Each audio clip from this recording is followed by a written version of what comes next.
Good evening student, कैसे हैं आप सभी। आज हम बात करने जा रहे हैं वैदिक मैथ के बारे में। वैदिक मैथ एक ऐसा टॉपिक है, एक ऐसा सब्जेक्ट है जिसको सीखने से आपका मैथ का फोबिया खत्म हो जाएगा। आपका कैलकुलेशन 1500% फास्ट हो जाएगा। आप विद इन सेकेंड में बड़े से बड़े कैलकुलेशन को कर पाएंगे। तो आप यहाँ आज वैदिक मैथ सीखने जा रहे हैं।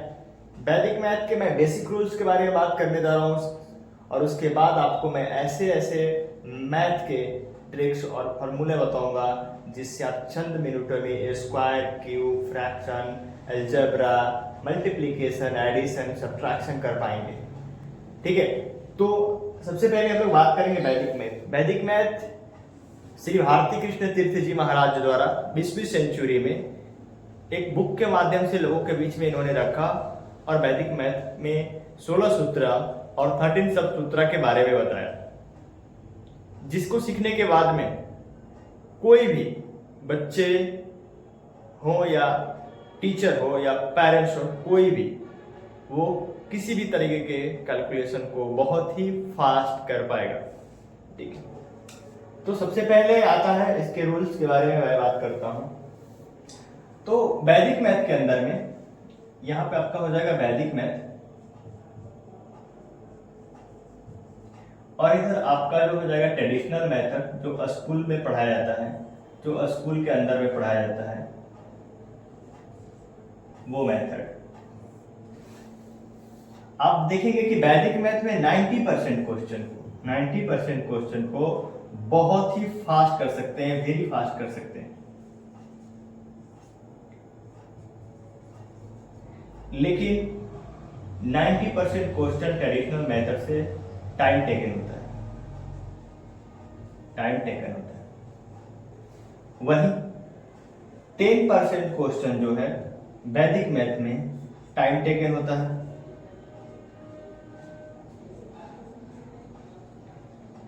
और ट्रेडिशनल मेथड में 10% ऐसे क्वेश्चन होते हैं जो वेरी फास्ट होते हैं। तो ये क्यों मैं बता रहा हूं, क्योंकि ये आप देखेंगे कि कुछ ऐसे मैथ होंगे, जो ऐसे कैलकुलेशन होंगे जो ट्रेडिशनल मेथड से बहुत ही फास्ट बनेगा, लेकिन वैदिक मैथ लगाएंगे उन क्वेश्चनों में तो वो स्लो हो जाएगा। तो मैं नहीं चाहता हूं कि आपको कंफ्यूजन हो और आप ये सोचे कि ये इससे तो बेहतर वही होगा। क्योंकि देखिए एक्चुअली होगा क्या कि आप इसके ऊपर करीब बहुत टाइम दिए हैं और लगभग हर जनरेशन के लोग इसके ऊपर टाइम दिए हैं, तो ये इजी लगता है। लेकिन वैदिक मैथ नया टेक्निक है, नया मेथड है, इसको सीखने में, समझने में लोगों को थोड़ा सा डिफिकल्ट लगता है, क्योंकि ये आज से पहले न तो कोई देखा है और न कोई सुना है। जिसके लिए नया है उसको तो भाई बहुत डिफिकल्ट तो लगने वाला है फर्स्ट टाइम। तो हमने आपको पहले माइंडसेट कर दिया कि 90% question is the very fast is वैदिक मैथमेटिक्स एंड 90% जो क्वेश्चन होंगे ट्रेडिशनल मेथड से टाइम टेकन होंगे, 10% वेरी फास्ट होंगे ट्रेडिशनल मेथड से एंड वेरी स्लो होगा जो कि वैदिक मैथमेटिक्स से। तो ये पहला स्टेप था जिसको मैंने बताया। अब हम लोग देखेंगे यहाँ पर कुछ मैथ्स को सॉल्व करके कि कैसे ये टाइम टेकन हो रहा है या नहीं हो रहा है। तो सबसे पहले वैदिक मैथ को सॉल्यूशन करने से पहले मैं आपको रिकमेंड करूंगा कि आपको 2 से 9 तक का टेबल आना चाहिए। 9 तक का टेबल आना ही चाहिए, क्योंकि आप जितने फास्ट कर पाएंगे 9 तक का टेबल को रिकॉल बोल पाएंगे, उतना ही फास्ट कैलकुलेशन आपका हो पाएगा। तो फर्स्ट टाइम आपको पहला कदम यही है वैदिक मैथ सीखने से पहले कि आपको 9 तक का टेबल वेरी फास्ट आना चाहिए। जैसे मैं आपको बोलूं कि 9 7 जा, तो थोड़ा सा टाइम लगेगा। कुछ बच्चे होंगे जो उसको टेबल को पढ़ेंगे, 9 का से टेबल पढ़ेंगे 7 बार, तब वो बता पाएंगे। लेकिन ये इतनी फास्ट होना चाहिए कि वो मेरा क्वेश्चन बोलते ही उसका आंसर आए। तो 9 7 जा 63, 5 8 जा 40, 7 3 जा 21, 8 6 जा 48। तो इतना फास्ट आना चाहिए। लिखे आंसर, क्योंकि यही आपकी स्पीड को बढ़ाने वाला है। तो फर्स्ट टाइम टेबल अच्छे से लर्न होना चाहिए 2 से लेकर के 9 तक का। अब हम लोग फर्स्ट वैदिक मैथ के फर्स्ट चैप्टर के जो हमारे पास लेवल है, लेवल 1 पढ़ेंगे। लेवल 1 में सबसे पहला आता है rapid multiplication. Rapid multiplication, rapid multiplication किसे कहते हैं? जब किसी भी संख्या को बार बार एक ही संख्या से मल्टीप्लाई किया जाए, किसी भी संख्या को जब एक ही संख्या से बार बार मल्टीप्लाई किया जाए, वैसे मल्टीप्लिकेशन को रैपिड मल्टीप्लिकेशन कहते हैं। जैसे 3, 6, 4, 2 मल्टीप्लाई बाई 2। वेरी इजी है, समझेंगे इसको कैसे। देखिए, रैपिड इसलिए कहा जा रहा है कि 2 को हम पहले 2 से मल्टीप्लाई करेंगे, हम 4 को भी 2 से ही करेंगे, 6 को 2 से ही करेंगे एंड 3 को भी हम 2 से ही करेंगे। तो ये रिपीट हो रहा है, यानी any numbers multiply by once number is rapid multiplication. Clear? तो हम इसे चेक करेंगे बना करके ये कैसे वैदिक मैथ के थ्रू बनेगा और कैसे ये बनेगा आपका ट्रेडिशनल मेथड से। देखिए ध्यान से, हम मैं एक दूसरा क्वेश्चन लेता हूं। 4, 6, 3 मल्टीप्लाई बाई 3। अब अगर हम वैदिक मैथ से बनाएंगे तो अलग नियम से बनेगा, वही हम ट्रेडिशनल मेथड से बनाएंगे तो हम लोग क्या करते हैं, सबसे पहले आप इस बात को ध्यान दीजिए कि मैथ जब भी हम लोग सोल्यूशन करते हैं, मैथ को जब भी हम लोग सॉल्व करते हैं तो हम नंबर को लिखते हैं लेफ्ट टू राइट। किधर लिखते हैं? Left to right. लेकिन काउंटिंग जब करना होता है तो हम लोग करते हैं राइट टू लेफ्ट। जैसे मैंने लिखा 4, 6, 3, लिखते समय मैंने 4 से शुरू किया, 3 तक एंड किया, लेकिन पढ़ेंगे तो पहले बोलेंगे 1, 10, 100 यानी 463। ठीक है? तो इसमें करना क्या है कि जैसे हम लोग अगर लिखते हैं राम, तो राम को मैंने लिखा इधर से और पढ़ा भी इधर से, यानी लेफ्ट से लिखा और लेफ्ट से लिखा, राइटिंग किया। और मैंने रीडिंग जब किया तो मैंने रीडिंग किया इसका, तो क्या किया मैंने रीडिंग में? जब मैंने इसे रीड किया तो लेफ्ट से ही किया। राम को RAM लिखे, लेकिन जब हम पढ़े भी तो RAM ही पढ़ेंगे। ऐसा नहीं कि हम इधर से पढ़ेंगे MAR तो ये हो जाएगा मार, ये इंग्लिश में गलत माना जाएगा। अगर हिंदी में भी मैं लिखूं राम को तो मारा हो जाएगा, इसको पढ़ ही नहीं पाएंगे। तो हम लोग जिधर से लिखते हैं उधर से पढ़ते हैं, हिंदी और इंग्लिश में। लेकिन यहाँ जो मैथ की जब बात आती है तो लिखते तो है हम लोग लेफ्ट हैंड की तरफ से लिखते हैं, लेफ्ट साइड से लिखना पसंद करते हैं। ठीक है ना? लेफ्ट हैंड से लिखना पसंद करते हैं, लेफ्ट साइड से। और जब पढ़ने की बारी आती है तो हम लोग राइट साइड से पढ़ते हैं। तो बच्चों को प्रॉब्लम होता है लर्न करने में। तो वैदिक मैथ ने क्या किया कि सबसे पहले इसको तोड़ दिया। ये बोला कि जो ट्रेडिशनल मेथड से अगर हम इस तरीके के बच्चों को सिखाएंगे तो बच्चे बोरिंग फील करेंगे, इसलिए उन्होंने क्या किया कि वैदिक मैथ के थ्रू मैथ को भी इंग्लिश हिंदी की तरह लेफ्ट से लिखेंगे भी और लेफ्ट से सॉल्व भी करेंगे और लेफ्ट से पढ़ेंगे भी। तो वैदिक मैथ एक तो इस तरीके से इजी हो गया, दूसरा कि कुछ ऐसे 16 सूत्रा बनाए और 13 सब सूत्रा बनाए जिसको सीखने के बाद में आपका कैलकुलेशन वेरी इजी हो जाता है, बहुत ही फास्ट हो जाता है।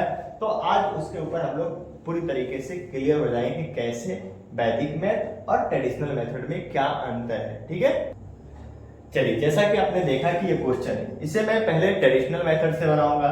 तो ट्रेडिशनल मेथड से बनाएंगे तो इसका आंसर कैसे हम लिखेंगे? 3 3 जा 9, 6 3 जा 18, 1 कैरी, 4 3 जा 12 एंड 1 13। ये इसका आंसर हो जाएगा। यानी हम लोग राइट की तरफ से बनाते हैं, लिखते हैं लेफ्ट से, ट्रेडिशनल मेथड में लिखते हैं लेफ्ट से, काउंट करते हैं राइट से। बनाने की बात होती है तो हम लोग राइट से बनाते हैं, लेकिन आंसर जब बताने की बात होती है तो हम लोग बताते हैं 1 3 8 9। समझ पा रहे हैं? बिल्कुल। लेकिन इसी मैथ को जब हम वैदिक मैथ से बनाएंगे तो ये देखिए ट्रेडिशनल मेथड से वेरी फास्ट बना, एक ही लाइन में इसका आंसर आ गया, ठीक है। लेकिन हम लोग जब इसी क्वेश्चन को वैदिक मैथ से बनाते हैं, जब इसी क्वेश्चन को वैदिक मैथ से बनाएंगे तो यहाँ पर आंसर कुछ अलग तरीके से आते हैं, क्योंकि वैदिक मैथ में हम लोग लेफ्ट टू राइट बनाते हैं, लेफ्ट टू राइट बनाते हैं। तो पहले हम लोग करेंगे, जैसे ट्रेडिशनल में मैंने किया 3 3 9 आया था, 6 3 18 आया, 1 कैरी गया, 4 3 12 एंड 1 13 हो गया। लेकिन हम लोग अब करेंगे इधर से लेफ्ट से, तो 4 3 12, मैंने यहाँ पे 12 लिख दिया, 6 3 18, 1 को यहाँ पे लिखेंगे, 8 को यहाँ पे लिखेंगे, 3 3 9, तो 9 को यहाँ लिखेंगे, 0 यहाँ लिखेंगे।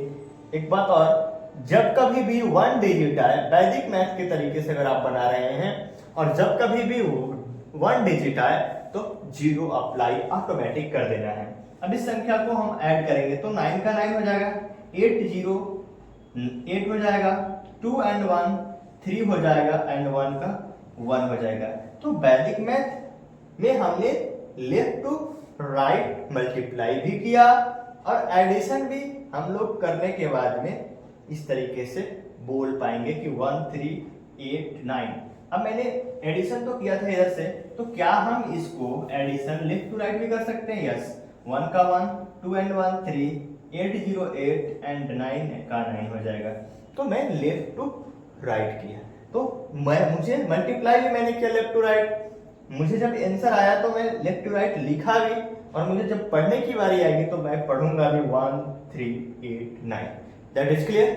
पूरी तरीके से क्लियर हो गया? ठीक है। लेकिन यहाँ पे आप एक चीज देखेंगे तो इसमें 2 स्टेप के बाद में तीसरी लाइन में आंसर आता है, लेकिन यहाँ पे जब हम ट्रेडिशनल मेथड से बना रहे हैं तो ये 1 लाइन में ही आंसर आ रहा है। और इस मेथड को स्कूल के अंदर में इसको वैलिड किया गया है, इस टेक्निक को। अगर 1 डिजिट के एनी डिजिट मल्टीप्लाई में 1 डिजिट हो तो वैसे मल्टीप्लीकेशन को अगर मल्टीप्लाई करते हैं और उसका रिजल्ट 1 लाइन में आ रहा है तो ऐसे मल्टीप्लीकेशन को स्कूल में वैलिड माना गया है। लेकिन इसके अलावा अगर और भी कोई दूसरे तरीके के मल्टीप्लीकेशन हो और आप एक लाइन में आंसर ला देंगे तो आपका स्कूल इस बात को नहीं मानेगा और आपका नंबर काट देगा। आप यहां समझिए आपके साथ हो क्या रहा है। जब हम 1 डिजिट के मल्टीप्लिकेशन को बना रहे हैं तो स्कूल वालों को ये बात समझ में आ रही है कि ये तो सही है, लेकिन जब हम इसी तरीके के क्वेश्चन को 1 लाइन में हम लिख देंगे आंसर को तो वो बिल्कुल गलत माना जाता है, आपका नंबर कट जाएगा। उस समय बोलेंगे कि इस मेथड को फॉलो करिए। ठीक है, ध्यान से देखेंगे। एक चीज और मैं समझाऊंगा आगे जब दूसरे क्वेश्चन को लेंगे। तो ये हो गया रैपिड मल्टीप्लिकेशन। रैपिड मल्टीप्लिकेशन के अंदर में संख्या 2 से लेकर के 2 3 4 5 6 6 7 8 9 ऐसे 9 तक जाएगा। इसके बदले में कोई भी संख्या लेंगे तो रैपिड मल्टीप्लिकेशन ही हुआ 1 डिजिट का। ठीक है, तो ये रैपिड मल्टीप्लिकेशन हुआ। इस पे और भी एग्जांपल आप देख लेंगे एक और, जो कि वैदिक मैथ के थ्रू सॉल्व होगा, और मैं वो अंतर भी समझाऊंगा कि कैसे स्कूल के अंदर में एक 1 लाइन वाले आंसर को वैलिड माना गया है, और जब उसके अलावा और किसी दूसरे मल्टीप्लिकेशन को 1 लाइन में लिखते हैं तो उन लोगों को लगता है कि ये कहीं से चीटिंग करके लिखा है। तो ये जो मानसिकता है बहुत ही गलत मानसिकता है, इसको समझना पड़ेगा आपके साथ क्या हो रहा है। ठीक है, जैसे 8 9 6 5 मल्टीप्लाई बाई 7।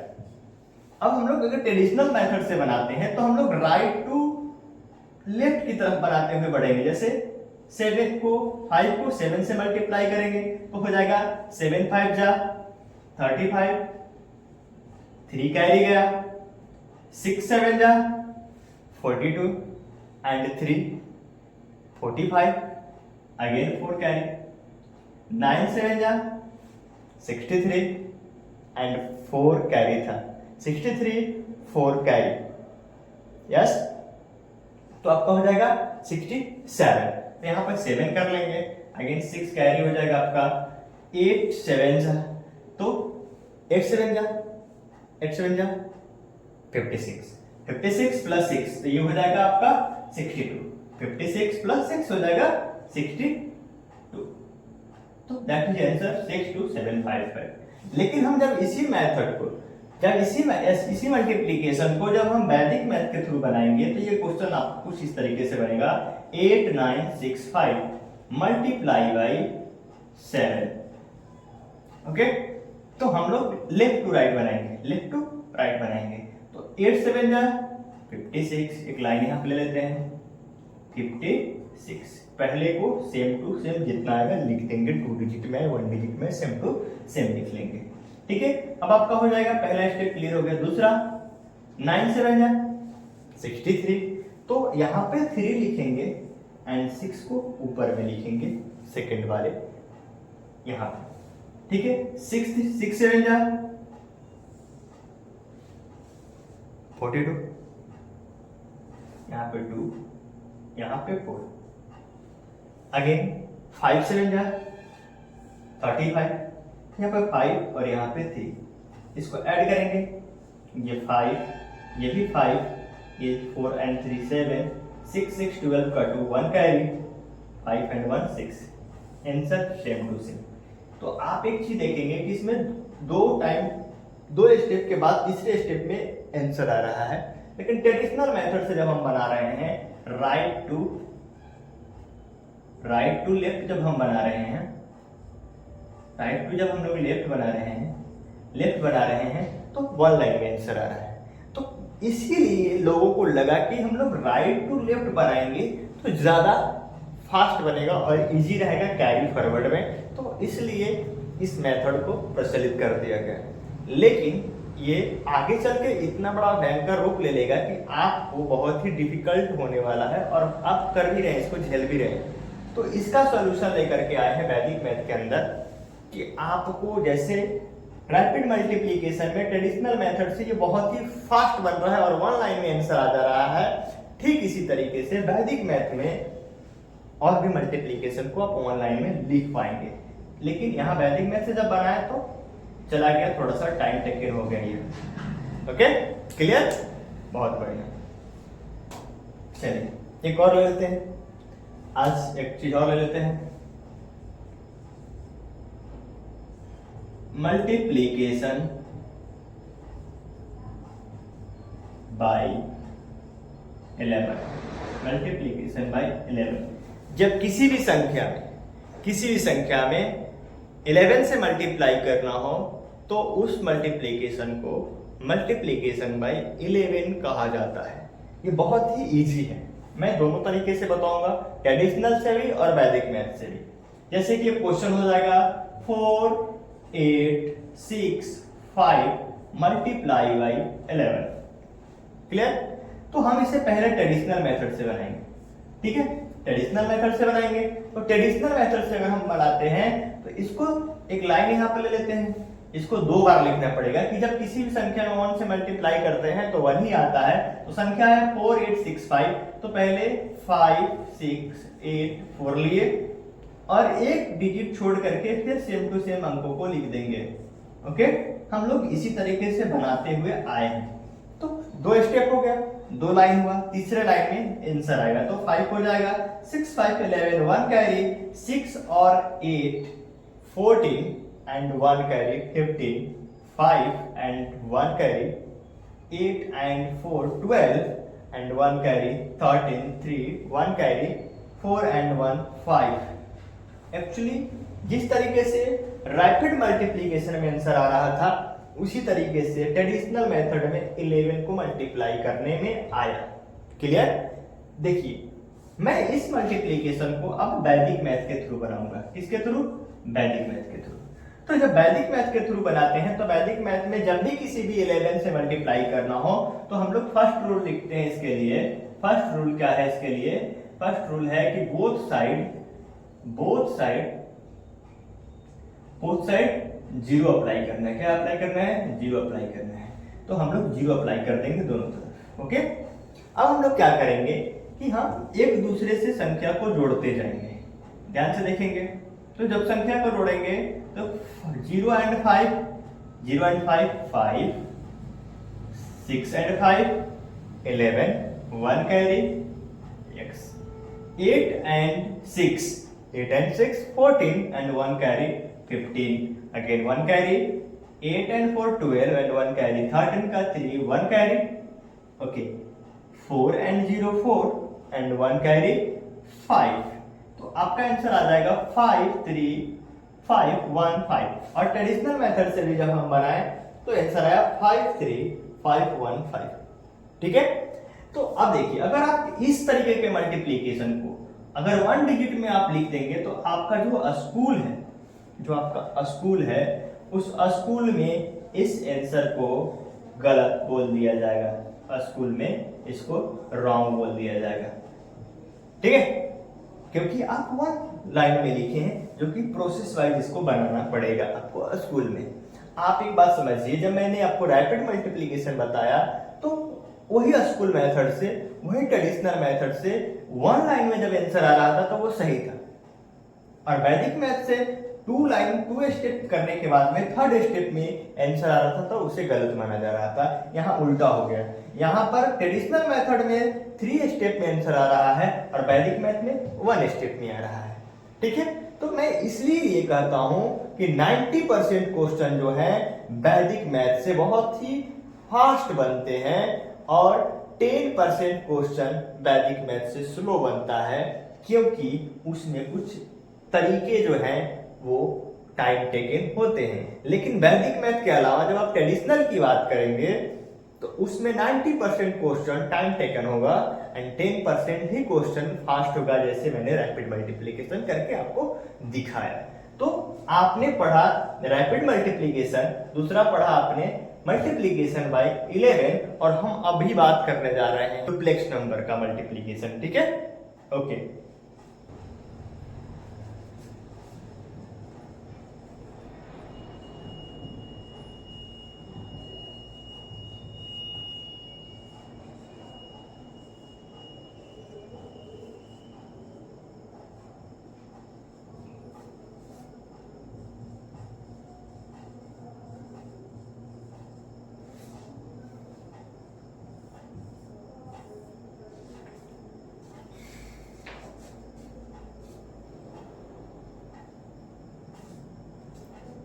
चलिए देखेंगे duplex number, multiplication of duplex number. Actually होता क्या है डुप्लेक्स नंबर के अंदर में कि कुछ ऐसी संख्याएं जो स्पेशल नंबर होते हैं, जैसे 22, 33, 44, 66, 55 ऐसे करके नंबर होते हैं, उसे डुप्लेक्स नंबर बोलते हैं। तो एक एग्जांपल लेते हैं यहाँ पर 3 2 4 2 मल्टीप्लाई बाई 22। ओके, तो अगर हम इसे ट्रेडिशनल मेथड से बनाएंगे तो देखते हैं कि कितना फास्ट बन सकता है या स्लो बनेगा। तो सबसे पहले ट्रेडिशनल मेथड ही हम लोग यहाँ पे लगाएंगे। क्या लगाएंगे? ट्रेडिशनल मेथड लगाएंगे। तो ट्रेडिशनल मेथड से बनाएंगे तो हम लोग क्या करेंगे, पहले इससे मल्टीप्लाई करेंगे। तो 2 2 जा 4, 4 2 जा 8, 2 2 जा 4, 3 2 जा 6, अगेन करेंगे इसी बात, तो फिर वही आएगी। तो फिर 1 डिजिट छोड़ करके इसे लिख देंगे। तो कैसे लिखेंगे? यहाँ पे लिखेंगे 4 8 4 6 एंड जोड़ेंगे। ठीक है, तो 4 का 4 हो जाएगा, 8 एंड 4 12 का 2 हो जाएगा, 1 कैरी, 8 एंड 4 12 एंड 1 कैरी, 13 का 3 1 कैरी, 6 4 10 और 1 कैरी 1 एंड अगेन 1 कैरी 6 और 1 7। ठीक है, ये हो गया आपका ट्रेडिशनल तरीका। मैं आपको इसको वैदिक मैथ के तरीके से बनाता हूँ। तो क्वेश्चन है आपका 3 2 4 2। ओके, क्या हम लोग 22 को 11 इंटू 2 लिख सकते हैं या नहीं लिख सकते हैं? लिख सकते हैं। चलिए, तो हम यहाँ पे 22 के बदले में लिख देंगे 11 इंटू 2। अब हम लोग क्या करेंगे कि 11 से मल्टीप्लाई करना है, तो हम इसे पहले से प्रैक्टिस कर चुके हैं कि मल्टीप्लिकेशन बाय 11 कैसे बनाया जाता है। जब मल्टीप्लिकेशन में 11 सॉल्व हो जाए तो रैपिड मल्टीप्लिकेशन के थ्रू जितना आंसर आएगा उसको कर देंगे रैपिड मल्टीप्लिकेशन। तो फर्स्ट स्टेप में क्या करेंगे, इसको हम लोग मल्टीप्लिकेशन में 11 लिखेंगे। देखिए कितना इजी है। हम लोग माइंड में ही बोथ साइड 0 अप्लाई कर देंगे। फर्स्ट नंबर 0 एंड 2 हो गया, 4 एंड 2 हो गया 6, 4 एंड 2 6 अगेन हो गया, 3 2 5 हो गया। ठीक है, एंड 3 एंड 0 3 हो गया। That's it। अब मल्टीप्लाई करना है इसको 2 से। 2 2 जा 4, 6 2 जा 12, 1 कैरी, अगेन 6 टू जा 12, 1 कैरी था, 13, अगेन 1 कैरी, 5 टू जा 10 and 1 carry, 11 and again 1 carry, 3 to जा 6 and 1 carry, 7। आपका आंसर रेडी, 7 1 3 2 4, 7 1 3 2 4, राइट। तो आप सभी देखें कि हम कितना फास्ट कर सकते हैं, जिसकी जितनी प्रैक्टिस उतना ही वो फास्ट कर पाएगा। तो सबसे पहले क्या जरूरी है, पहले मेथड को सीखो, फिर इतनी प्रैक्टिस करो कि ये चीजें माइंड में ही हो जाए। ओके, ये चीजें माइंड में ही हो जाए। अभी तो मैं आपको बेसिक बता रहा हूँ, जब आप एडवांस में जाएंगे और भी अलग अलग तरीके की चीजों को जब देखेंगे तो बहुत ही क्रिस्टल क्लियर हो जाएगा कि वाकई में वैदिक मैथ एक जादू की तरह है। ठीक है, और इसे सीखना बिल्कुल ही इजी है। मैं आपको और भी सिंप्लीफाई कर दूंगा जब आगे के सेशन में धीरे धीरे जैसे ही आगे बढ़ेंगे। तो 3 तरीके के आप आज मल्टीप्लीकेशन के मेथड को सीखा। पहला रैपिड मल्टीप्लीकेशन, दूसरा मल्टीप्लीकेशन बाय 11 एंड तीसरा आपका हो जाएगा डुप्लेक्स नंबर। तो आप इन तीनों पे कम से कम 10 मल्टीप्लीकेशन का प्रैक्टिस करेंगे और मुझे मेरे व्हाट्सएप पे सेंड करेंगे। मैं प्रॉपरली आप सभी से इंटरेक्ट करूंगा और मैं इस चीज को चेक भी करूंगा, और जिनका रिजल्ट अच्छा होगा मैं उनका वीडियो मंगा करके अपने इंस्टाग्राम पे जरूर पोस्ट करूंगा। तो आज के लिए बस इतना ही। थैंक यू, धन्यवाद। वीडियो आप सभी अपने दोस्त फ्रेंडों में शेयर कर दीजिए, क्योंकि यहाँ पे बहुत ही अमेजिंग एंड पावरफुल टेक्निक मैं सिखाने जा रहा हूँ। सिर्फ वैदिक मैथ का ही नहीं, मेरे पास अलग अलग तरीके की चीजें हैं। आपके ब्रेन को 360 डिग्री में पूरी तरीके से चेंज कर दूंगा, जिसमें आप वैदिक मैथ तो सीखेंगे ही सीखेंगे। मेरे पास मेमोरी साइंस है। मेमोरी साइंस एक ऐसा टेक्निक है जो दुनिया की कोई भी चीजें याद करनी है आप चंद मिनटों में याद कर लेंगे। इवन दुनिया की कोई भी कैलेंडर हो, कोई भी स्टेट कैपिटल हो, कंट्री कैपिटल हो, कोई भी डिस्ट्रिक्ट हो, कौन सा इन्वेंशन कब हुआ, कौन सा वर्ड कब शुरू हुआ, कौन से आर्टिकल में, आर्टिकल कितने नंबर पे है, कौन से आर्टिकल में किस चीज के बारे में बात किया गया है, इन तरीके के तमाम चीजों को याद करना बहुत ही इजी है। साथ ही वैदिक मैथ में मैं आगे जब पढ़ाऊंगा एडवांस में, तो कोई भी टेबल, एनी वर्ड, कोई भी टेबल आप चंद मिनटों में लिख देंगे, कोई भी। ठीक है, तो इस तरीके की चीजें होगा। मेरे पास स्मार्ट हैंड राइटिंग है, मैं आपको पूरी तरीके से राइटिंग को चेंज कर देता हूँ। मेरे पास NLP है, आपके ब्रेन के प्रोग्राम को पूरी तरीके से चेंज कर देता हूँ। आपका सोचने, समझने, बोलने, सीखने की सारी तरीके को चेंज कर देता हूँ। आपका माइंडसेट चेंज हो जाता है, तो सब कुछ चेंज हो जाता है। ठीक है, इस तरीके के मेरे पास 10 प्रोग्राम है, अलग अलग तरीके का है। वैदिक मैथ है, कोडिंग है, रोबोटिक है, मेमोरी साइंस है, स्टूडेंट NLP है, किड्स कोडिंग है, ठीक ना, बोथ हैंड राइटिंग है, फोटोग्राफिक मेमोरी है, इस तरीके के DMRT टेस्ट है, बहुत सारे कोर्सेज हैं जो कि मैं आप सभी को एक एक करके सबके बारे में पूरी तरीके से सिखाने वाला हूं। तो आप सभी जुड़े रहिए, इसी तरीके से अपना प्यार आशीर्वाद देते रहिए, और मैं आप सभी को कुछ अलग और खास सिखाता रहूं। बहुत बहुत धन्यवाद। जय हिंद।